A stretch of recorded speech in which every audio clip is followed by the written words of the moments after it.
হাসিনা ক্ষমতা ছাড়বে, আপনি ক্ষমতায় বসবেন, আর হাসিনার যে ব্যবস্থা ওই ব্যবস্থা অনুযায়ী আপনি দেশ চালাবেন।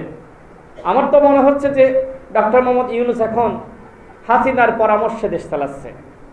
কারণ হাসিনা যা রেখে গিয়েছিল তিনি তাই শপথে রেখে দেশ চালাচ্ছেন।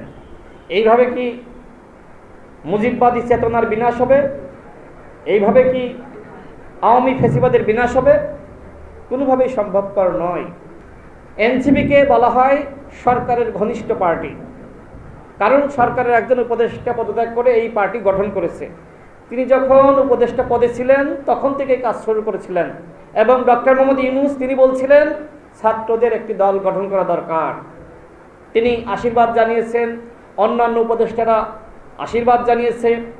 সরকারের প্রেস সচিব তিনি বলেছিলেন নাহিদ ইসলাম আগামীতে প্রধানমন্ত্রী হতে পারেন।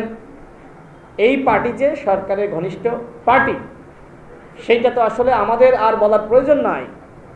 জাতীয় ঐক্যমত কমিশনের একজন সম্মানিত সদস্য, টিআইবির নির্বাহী পরিচালক, তিনি বলে দিয়েছেন যে এনসিপি কিংস পার্টি।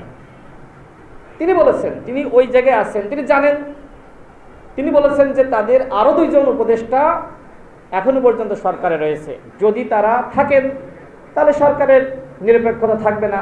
তাহলে আমরা যে কথাগুলো বলছিলাম যে সরকার তার নিরপেক্ষতা হারিয়েছে, সেটার প্রমাণ তো করলেন জাতীয় ঐক্যমত কমিশনের একজন সম্মানিত সদস্য। তা আমাদেরকে আর কি বলবেন?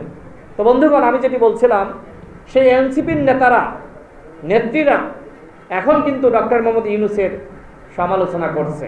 হাসনাত আবদুল্লাহ নিজে বলেছেন যে প্রধান উপদেষ্টার স্বজনপ্রিয়তা